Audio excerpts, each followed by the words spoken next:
Greetings, everybody. This is Patricia Cori. It's been a while since I've come to you with a moment of Zen, although this may not be very Zen-like, because today I'm going to talk about AI. The rollout is here.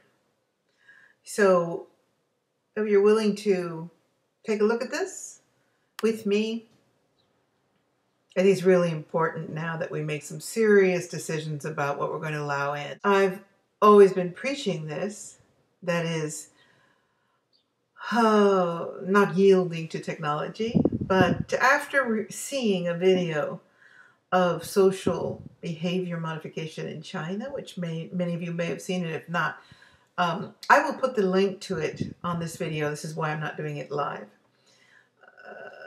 Social programming through a Black Mirror-esque situation in China where you get points for being good, you get points for being bad. And the end of the rainbow of this system is not Santa Claus bringing you a cuddly bear if you're a good or bad boy, but rather a totalitarian government that is a surveillance state to the Orwellian nth degree, where you actually get points and get, you know the drill, you get points for being a model citizen, and we know what that would entail, and you get fined or penalties for not, after which your bank accounts close, you can't travel, can't get mortgages, etc. This is upon us now, and it's time to talk about it. I mean, we are talking about it in various circles, but it just keeps getting pushed and pushed and pushed, and people keep going, okay, oh, how cool. Oh, look at that, Siri talks. Oh, look, hey, Siri, find me the restaurant, the toilet bowl, and then there's Alexa, which is absolutely something you don't want in your house. Sorry, Apple, I imagine that's not what I'm supposed to say, considering that you're probably listening. Who's paranoid? Me? No! But what happened is I've got a block, and I've been talking about this on social media. It's Mercury Retrograde, so I've got water heater problems, car problems. My cell phone has some kind of mysterious problem. And, you know, that's just for the top 3 contenders for the Mercury Retrograde hit list of the moment. But I have the Apple support people working with me to try to resolve this problem. And, he says, so we're going to come into your phone now. Is that okay? I go, yeah, kinda. And he says, okay, we're going to send you okay, look on your screen. Okay. I accept. Yeah. Read the fine print. Yeah, it's like 17 pages long. That's okay. Just click okay.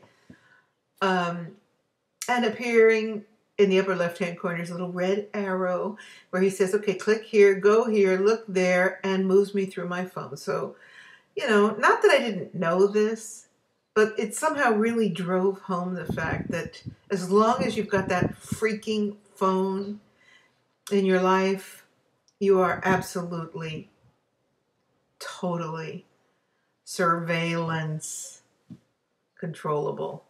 And I, once again, am determined to get it out of my life.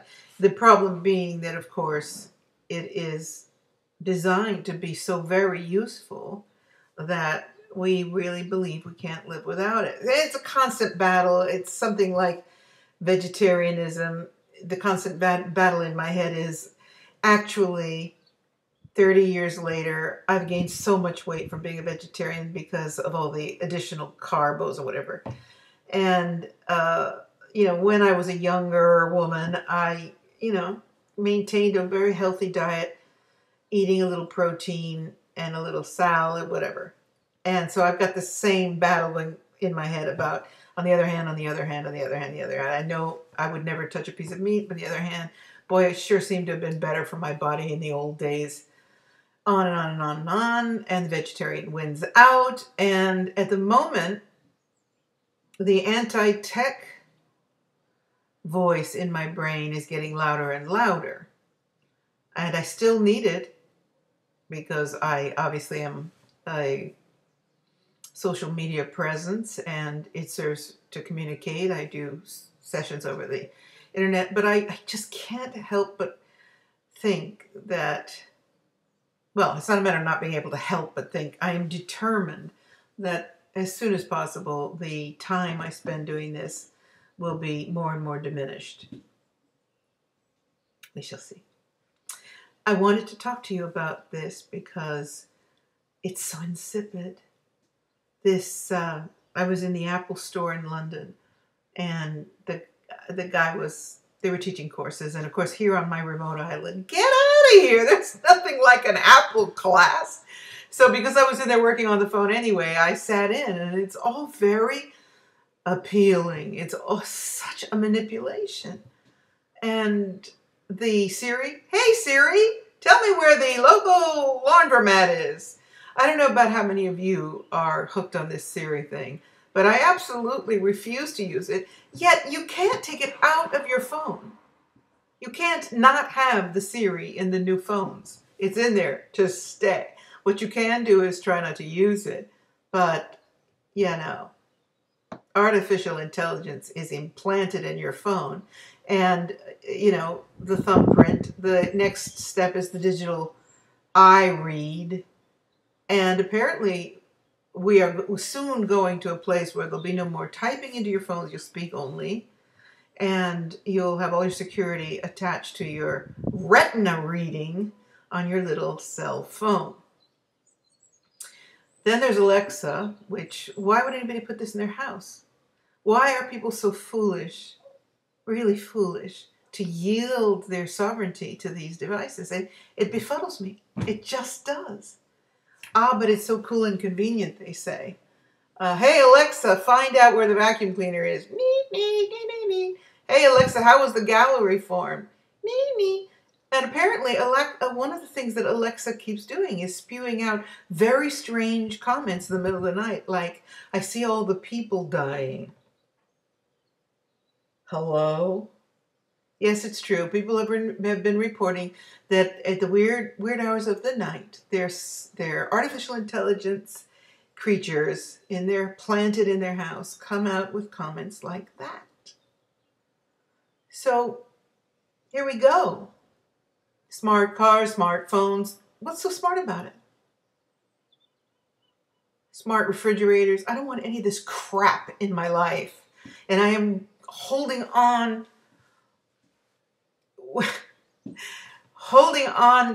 as much as possible to the resistance to all these things. When society mandates, and this is not fantasy, this is not Orwell, this is clearly depicted in the information that's coming out of China on mainstream media, by the way, in case you didn't know, and soon coming to a theater near you. You know, I've been warning for 20 years now that the chip implants were coming, and that it would be presented, and this is how all of it is. It's presented as just the coolest thing ever. How cool is it to have a chip in your arm so that you can just wave your hand and your drinks at the bar are calculated and paid for and go right into your currency bank account via telephone, whatever. Voluntary slavery, voluntary renouncing of your humanity. Part of the campaign. It's cool, it's hip, you got to have it, here we go. And now we're hearing that they really do want, gee, surprise, surprise, really do intend to have the global society chipped somewhere, maybe halfway into the next decade. I'm out of here. Either you will hear of me in some remote Himalayan peak, or I'm on to my next life. This chip will not go into my body. I know many of you feel that way. But, they're clamping down. What are they doing? I also mentioned this. What will happen is you won't be able, your rights will be taken away. You don't obey. You won't be able to, of course, fly, because you'll have to wave your little arm to clear the security, and on and on. So I guess what I just want to talk about is as much as possible to remind you of your sovereignty, and as much as possible to resist all this crapamundo and avoid the gadgetry that has this appeal, the appeal of how convenient it is or how cool it is. It's not cool, and we don't need the convenience. I want to find the restaurant down the street because, oh my God, what excellent perfume is coming from this restaurant. Like the other day I was in London and I was not sure what I wanted to eat, and I walked by this Japanese restaurant and I could just the sweet, subtle smells of excellent Japanese cuisine lured me in. I didn't need Siri to tell me where to go. And the more you yield to this stuff, the further away you get from your own senses. The 5 major senses, not to mention the senses, the higher senses, the extra dimensional, the paranormal, the third eye experience of just knowing. Because the more you allow a machine, artificial intelligence, if you want to call it that, to tell you where, why, how, and when to do things, the further and further you get away from your own cognitive capacities to discern that for you. You just give a little bit away every time. Every time you talk to Siri, every time you listen to Alexa, every time you let the car decide which direction. I mean, a sense of direction is really important to have. I have an incredible sense of direction. Yeah, okay, I'm a psychic, but also I pick up signs when I go places. I get a sense for where I'm going. If I ever go someplace, I can always get back to it because I'll remember that tree or that house or that windmill or whatever. And I say, oh yeah, I turned right here. I don't want automatic tracking system in my car. Now, maybe I'm old-fashioned. I'm actually at the age where people just say, oh, you're just clinging to, the past and you're kind of old-fashioned. But, we were happier. Life was simpler. And we were much more in tune with our own experience, knowing, sensing. Technology. So I hereby state that I refuse. I think I refuse the iPhone altogether. I mean, I've got this new freaking iPhone. It's giving me nothing but headaches. And I've said it before and I'll say it again. I'm desperate to go back to the original cell phones to have as minimum interference as possible. I would never in a million years have this Alexa horrible thing in the house. Don't do it. Resist, resist, resist.